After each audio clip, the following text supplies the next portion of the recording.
Hi everyone, my name is Kathleen and welcome to Relatively Refined. Today's video, we are going to do some pre-Christmas planning by planting some winter bulbs and by drying some citrus to be used in the next few weeks as gifts and as decorative items.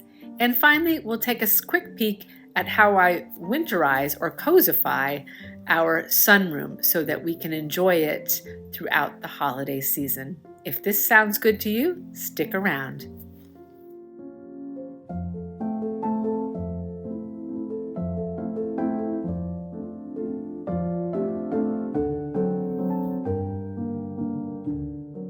Hey everyone, it is mid-November and that means it is time to get thinking about Christmas, and in particular, if you are going to force any type of bulbs for Christmas gifts or just to have around your home with the beauty of the flowers that they produce. It is time. As a matter of fact, I'm kind of pushing it. It's almost a little bit late, but I think we can still do it.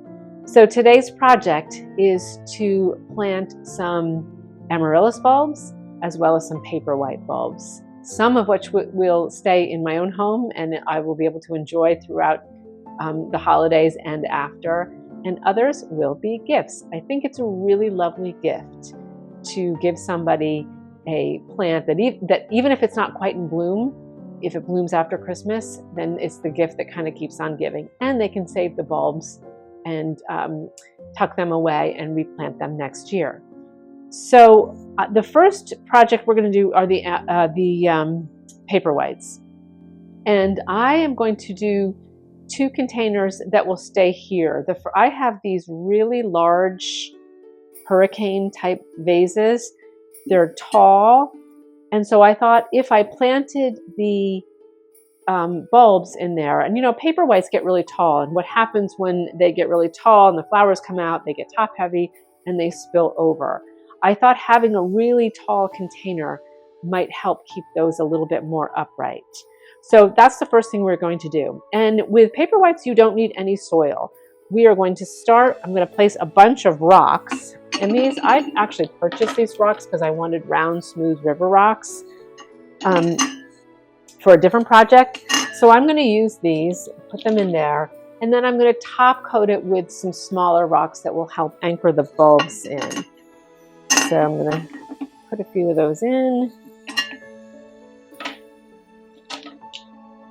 These are really nice rocks just for any sort of plant decor. All right, we'll put a few more in.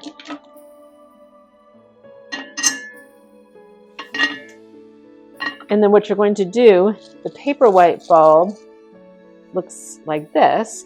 You are going to set it in there and then fill the vase with water just up until the very bottom of the paper white.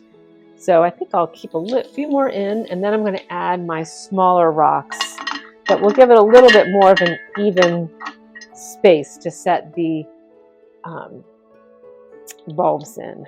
So grab a few of these and sprinkle those around just to kind of fill in the gaps so that it's a little more even.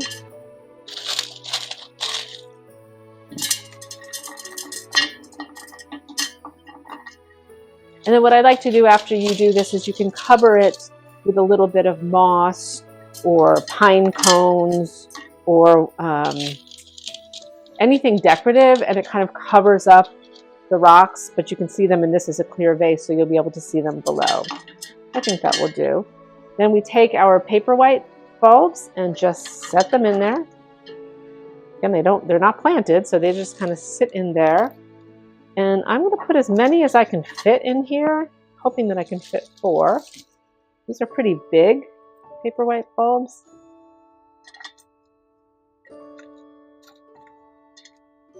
Let's see, I have a smaller one. I got them from 2 different places, 2 different nurseries. So this one is a little bit smaller. So I'm going to actually see if that one can go right in the middle. And then one of the larger ones on the side. So I was able to fit 5 in there. And that is really it. You're going to fill it with some water, like I said, right up until the bottom of the bulb. And then really just going to leave it. They do like sunshine. You'll see them. Some of these have already started to bloom or to come up, the stems you can see. But you don't want too much water because it can rot the bulb. So I think I might add a little bit, a few more rocks in there.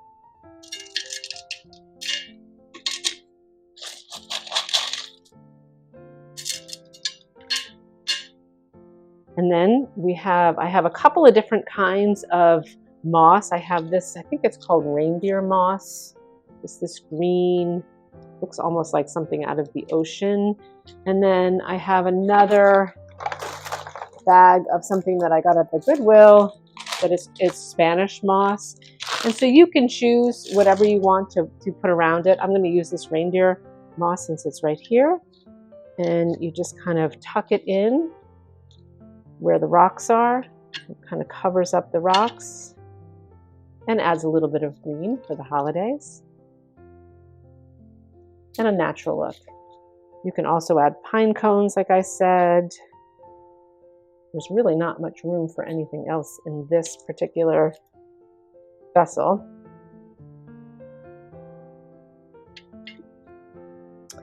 And that is it.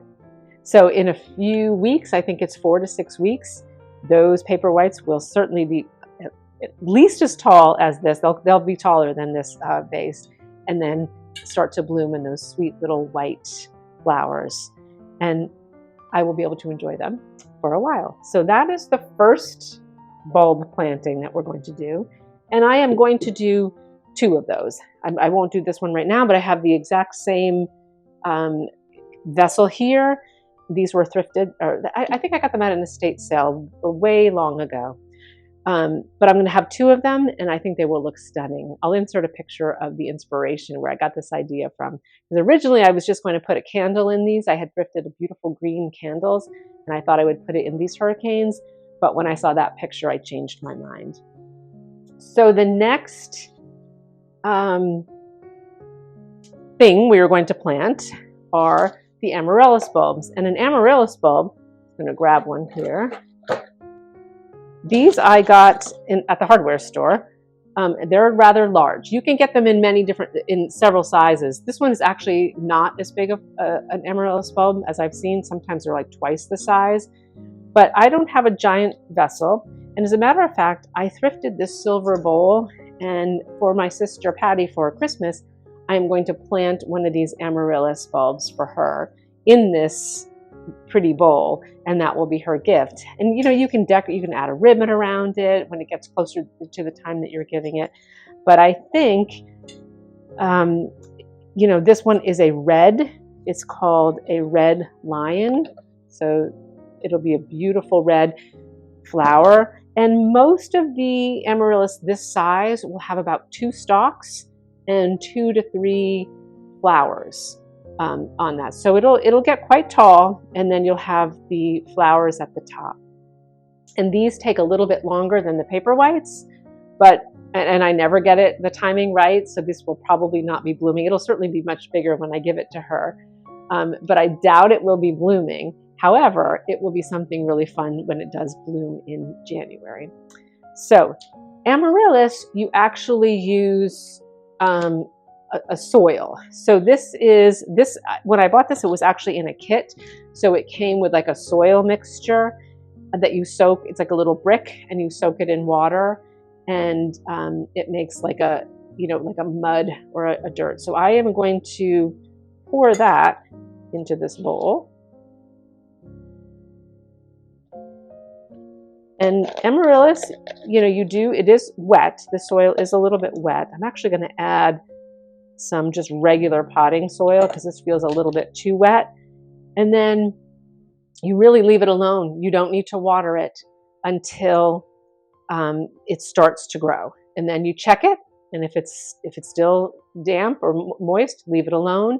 You really it doesn't need a whole lot of water. You may only need to water it once or twice in its entire growing span. So I'm going to go out and get a little bit more potting soil to add to this, and I will be right back. Okay, So this is just from a bag of potting soil. I'm going to add a little bit more to the bowl and mix it in with my fingers. And it's moist, it's perfect. And then this bulb, again, just sits right on top. Hardly, you kind of wiggle it in there. And let me just wash my hands.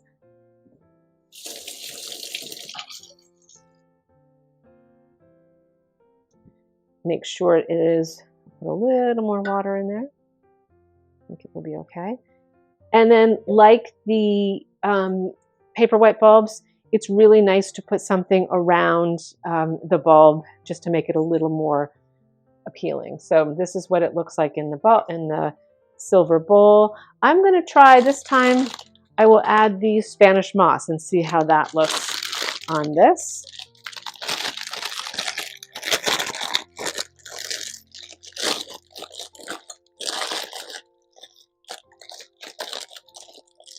Pull out some. Just put it around. It also kind of helps to hold it in place. The amaryllis have really thick, beautiful stalks when they start to grow. Okay, that looks about right.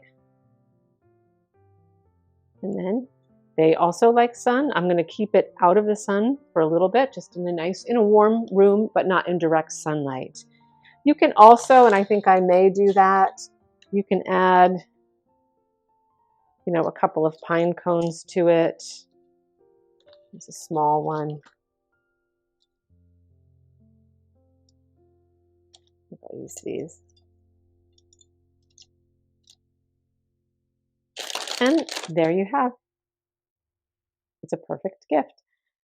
Doesn't look like much now, but in a few weeks, it will be absolutely stunning. So that is for my sister Patty. I also pick up along the way a lot of different little containers for planting these types of bulbs. I got this little one, and I think it will be perfect for a couple of paper whites. I will put a couple paper whites in there and a little ribbon, and that will be a gift for a neighbor. I have this. This one is sort of a farmhouse looking metal one, again with a plaid ribbon around it, with paper whites in that. That will be another gift for a different neighbor. And I found this one, which almost looks like a coffee can with legs on it. And I think I am going to plant the amaryllis that I will keep here in this. And so if you haven't done so, by the time you see this video, it's probably getting a little bit late to do that. But in a way, it's never too late. You'll just enjoy the blooms after Christmas, well into January, which is actually a really nice treat when in the dark of winter, you have this gorgeous bloom and these flowers that come out, which seemingly out of nowhere, and it's a lot of fun. Here's a look at all of my containers ready to go. There's Patty's silver bowl filled with a beautiful amaryllis. The two that will flock my dining room table, the tall ones with paper whites in them. I did go out into the barn and found a couple of other little containers that would hold one paper white really kind of nicely. And I thought that would be a really nice hostess gift. And I found an old favorite miniature urn that held one, so I will find a place for that in my own home.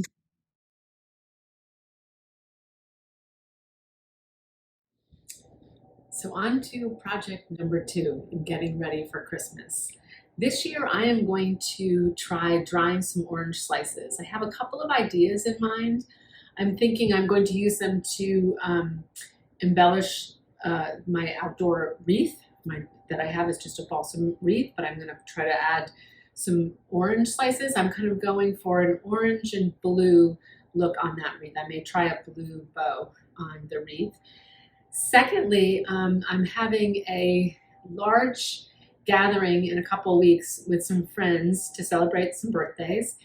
And I thought as a little takeaway gift, I was going to make some little simmering like potpourri. So I thought I would do little baggies with some cinnamon sticks, some star anise, some cranberries, and some dried orange slices, maybe some rosemary that I still have in the garden. So I want to have some dried slices for that. And then I did see a couple of ideas for some cute little ornaments that I may try. We'll see if time allows. But today is the day to get those orange slices dried.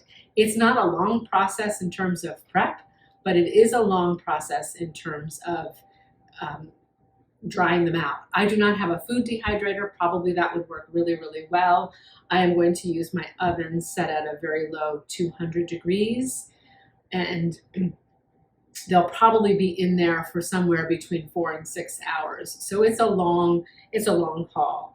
So today we are going to just get them prepped and in the oven, and when they come out, I'll let you know what they look like. I'll show you. So we just have a cookie sheet with some parchment on it, some navel oranges.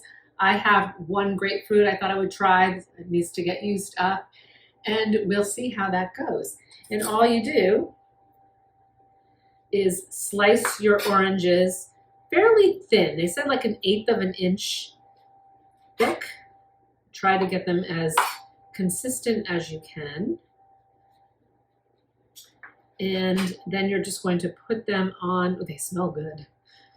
You're going to put them on the cookie sheet, and then take a paper towel and dab any extra juice that you can before they go into the oven. And while they're in the oven, it's a low 200-degree oven, between half hour and an hour, I'm going to try to go for an hour, you will flip them to try to, apparently that keeps them from curling up on the edges. So that is it. So like I said, not a lot of prep, just a lot of time. So you take your slices and lay them on the cookie tray like that. And I just did, that one's a little bit too thin. You know what, I'm gonna put it on there anyway. So one orange, this particular orange, I got 2, 4, 6, 7, let's see if I can get one more slice. Yeah, 8 slices out of that one orange. So let me see what the grapefruit, so that they're a beautiful navel orange, so it's that pretty color. The grapefruit obviously are a little bit bigger, but they're also a beautiful color, and I thought it would look neat to have both the orange from the oranges, and then this happens to be a ruby red grapefruit, so that'll be really pretty dried.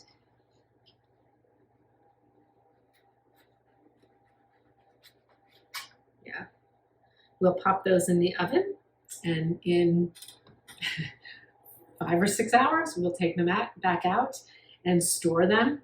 They should be fine to just be stored in a plastic bag or a paper bag until I need them in about maybe a month or so.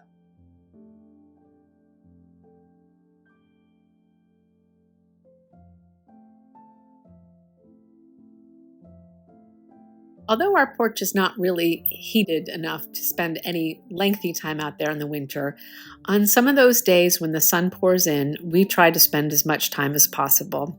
And we do have a small heater that we can use. But I love to turn it from summer into the cozy winter feel by changing up the pillows, the couch covers, and adding a few whimsical, more winter throw pillows. And in particular, I like to add fake furs wherever I can. So I did purchase some very inexpensive furs, and I use them to cover up the more summer cushions on all 3 of the chairs. And it ends up being super cozy and nice, like I said, particularly when the sun is shining in there and we get to spend a little more time in our favorite room.